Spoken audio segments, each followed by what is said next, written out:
오줌의 생성과 배설 살펴보도록 할게요. 자, 핵심 개념. 오줌의 생성, 여과 제흡수 분비. 자, 이번 시간에 중요한 핵심 개념, 여과 제흡수 분비. 자, 학습 목표요.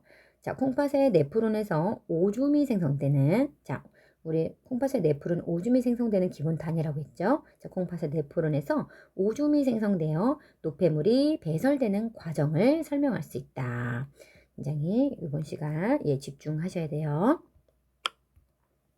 자, 선수학습 확인부터 보실게요. 단백질이 분해될 때 만들어지는 암모니아는 자, 간에서 요소로 바뀐다고 했어요. 자, 요소는 어디에서 만드는 오줌에 포함되어 몸 밖으로 나간다. 어디? 콩팥에서 만드는 오줌에 포함되어 몸 밖으로 나간다고 했어요. 자, 두 번째. 자, 배설계를 구성하는 기관들요. 자, 콩팥, 자, 오줌간, 방광, 요도 등 배설기관으로 이루어져 있다. 자, 콩팥에서 오줌을 만드는 단위는 네프론이라고 했어요.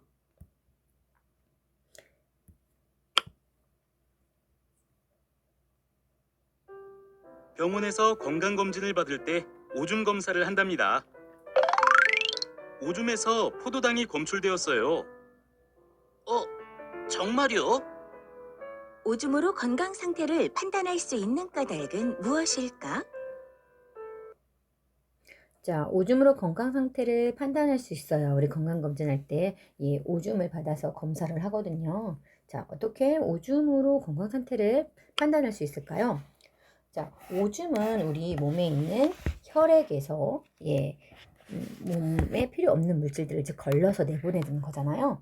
자, 그래서 자, 우리 몸 안에 있는 다양한 물질이 포함되어 있습니다. 그래서 자, 배설기관의 이상이라든지 뭐 호르몬 분비의 이상이라든지 뭐 대사성 질병 등을 자, 우리 몸의 각종 그 이상 여부들을 확인할 수가 있어요. 그래서 자, 이렇게 정리해 볼까요? 자, 오줌에는 우리 몸 안에 있던 다양한 물질이 포함되어 있다. 따라서 오줌 검사를 통해 콩팥을 비롯한 배설기관의 이상, 또 자, 호르몬 분비 이상, 그리고 대사성 질병 등 자, 몸의 각종 이상 여부를 확인할 수 있다. 자, 몸의 각종 이상 여부를 확인할 수 있다. 자, 오줌은 우리 몸 안에 있던 다양한 물질이 포함되어 있기 때문에 자, 이런 여러 가지 이상 여부를 확인할 수 있다라고 간단히 정리하고 넘어갈게요. 자, 오줌의 생성 과정을 한번 살펴보겠습니다. 자, 이번 시간에 가장 중요하고 많이 나오는 용어가 바로 이거일 거예요. 여과, 제흡수, 분비. 자, 이런 과정을 선생님이 많이 이야기할 거예요. 자, 이 과정을 거쳐서 혈액으로부터 오줌이 생성됩니다. 자, 혈액에서 오줌이 만들어지죠. 자, 그런 과정에서 여과가 일어나고 제흡수가 일어나고 분비가 일어납니다. 자, 먼저 자, 첫 번째 여과에 대해서 살펴볼게요.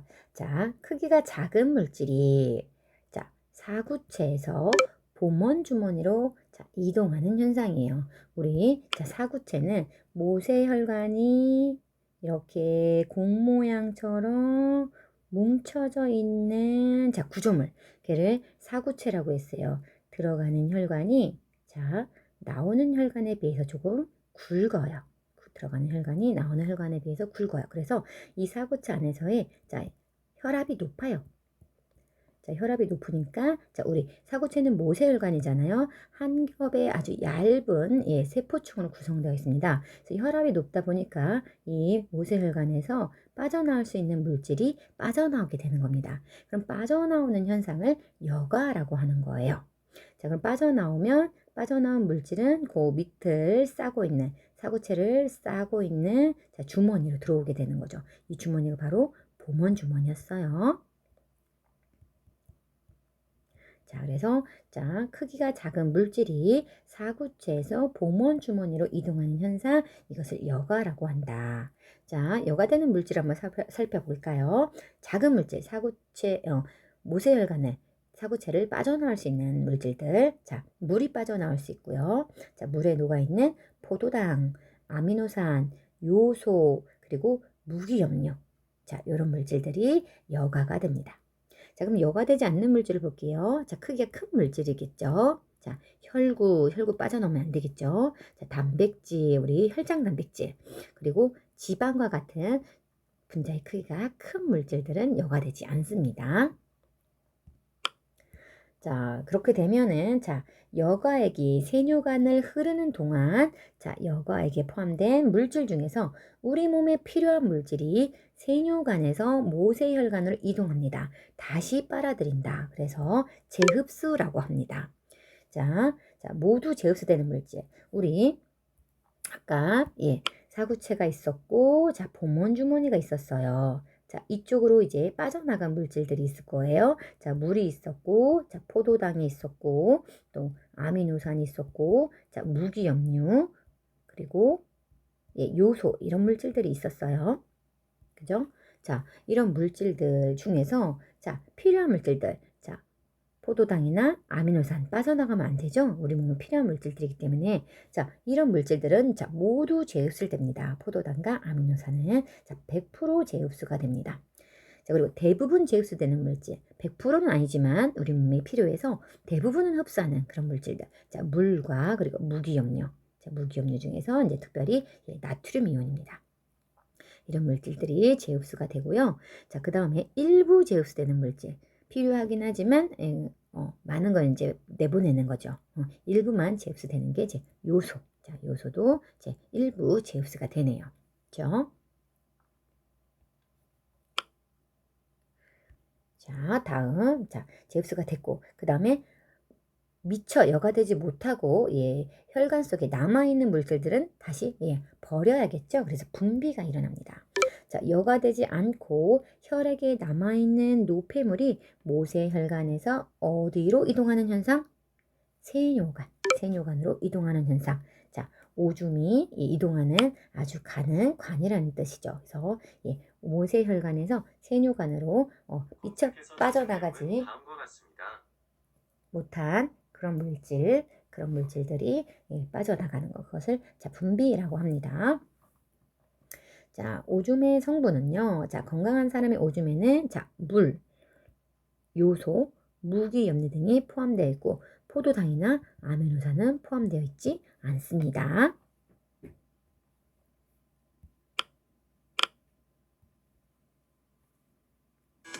지구인이 섭취한 음식물의 영양소는 각 기관에 흡수되고 불필요한 노폐물은 혈액 속에 섞여 콩팥으로 흘러갑니다. 콩팥은 하루 160리터의 혈액을 걸러서 물과 오줌을 만들어내는데요. 방광으로 보낸 오줌이 약 200cc 이상 차게 되면 오줌이 마려운 걸 느끼게 되죠. 이러한 오줌 성분은 약 90% 이상이 물인데요. 새의 경우는 달라요. 예로부터 수분이 적은 환경에서 적응하며 살아야 했기 때문에 노폐물을 배출할 때 체내 수분이 최대한 배출되지 않도록 진화했죠. 따라서 타조를 제외한 하늘을 나는 대부분의 새들은 오줌을 누울 때 지구인과 같은 액체 오줌을 누지 않고 요산이라는 고체로 된 오줌을 누죠. 닭이나 새의 똥을 보면 흰색이 섞여 있는 것을 볼 수 있는데요. 이것이 바로 똥과 함께 배출하는 고체 오줌이에요. 네, 우리 사람과 비교해서 이제 우리 조류들이 오줌을 배설하는 이 영상을 함께 봤습니다. 자, 그래서 여러분들 이 그림 일단 별표 치시고요. 자, 오줌이 생성되는 과정을 설명한 그림이고 자, 여러분들이 이 그림을 이해하고 설명할 수 있으셔야 됩니다. 자, 먼저 보실게요. 자, 여기 모형으로 표현이 되어 있습니다. 복잡하기 때문에 좀 간단한 이 모식도로 표현이 되어 있습니다. 자, 이 보라색 네모는 단백질이네요. 그리고 이 초록색 육각형은 포도당, 그리고 노란색 세모는 자, 요소, 그리고 이 동그란 하늘색은 물이 되겠습니다. 자, 콩팥으로 들어오는 자, 혈관, 자, 콩팥 동맥입니다. 콩팥 동맥에 보시면 자, 물도 있고 단백질도 있고 요소도 있고 또 포도당도 있고 다양하게 들어있죠. 자, 그다음 이제 이렇게 다양한 여러 가지 물질들이 들어있는 자, 혈액이 콩팥으로 들어가게 되죠. 자, 그래서 여기 보시면 이제 사구체가 있어요. 사구체로 혈액이 들어갑니다. 그럼 사구체를 둘러싸고 있는 자, 보몬 주머니가 있어요. 자, 사구체는 들어가는 자, 혈관이 나오는 혈관보다 두껍고, 그래서 이 사구체 안에서 혈압이 높아서 이 사구체를 빠져나갈 수 있는 작은 물질들이 여과가 된다고 했어요. 그래서 여과를 보시면 자, 혈액 속에 물, 포도당, 아미노산, 그리고 무기염류 요소가 사구체에서 보몬 주머니로 이동을 합니다. 자, 여과되지 않는 물질들 기억나시나요? 큰 것들, 그쵸? 일단 혈구 여과되지 않고요. 그 다음에 단백질, 혈장 단백질 여과되지 않고요. 뭐 지방, 뭐 이런 것들 커다란 물질들은 빠져나가지 않습니다. 그 다음에 자, 보몬 주머니로 이렇게 여과된 물질들을 보면 자, 포도당이 있고 뭐 요소가 있고 물이 있네요. 그치? 자, 그래서 이런 여과된 이 용액들이 자, 여과액이 자, 세뇨관으로 흘러 들어갑니다. 자, 그러면 자, 빠져나가면 안 되는 물질들은 자, 재흡수가 일어나고요. 미처 빠져나가지 못한 물질들은 자, 분비가 일어나게 됩니다.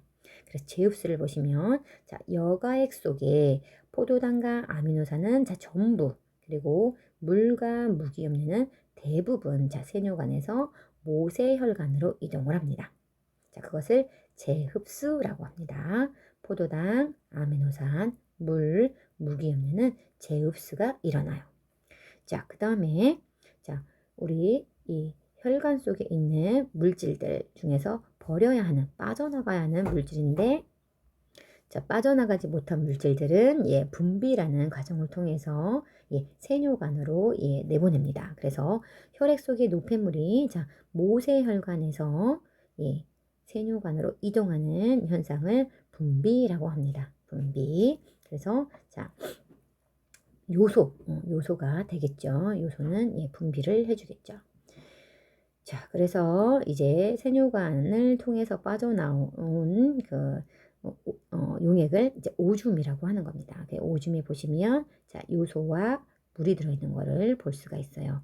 그래서 이 세뇨관과 연결되어 있는 부분이 바로 콩팥 깔때기고, 콩팥 깔때기에서 이제 콩팥을 빠져나가게 되면 오줌관을 통해서 방광에 모였다가 요도로 배출되게 되는 거죠. 그래서 이 콩팥 동맥에 들어있는 노폐물을 콩팥에 들어와서 여과와 또 재흡수 분비 과정을 통해서 자, 빠져나가는 혈관은 콩팥 정맥이 되겠죠. 그래서 콩팥 정맥에는 단백질 들어있고요. 요소도 일부 들어있네요. 그리고 포도당, 그리고 물, 이런 물질들이 포함돼서 빠져나가게 됩니다. 그래서 콩팥 동맥에는 요소가 많이 포함되어 있는 걸 볼 수가 있고요. 콩팥 정맥은 요소가 거의 없는 걸 볼 수가 있습니다. 이렇게 해서 오줌이 생성되는 과정을 그림으로 우리 같이 살펴봤어요.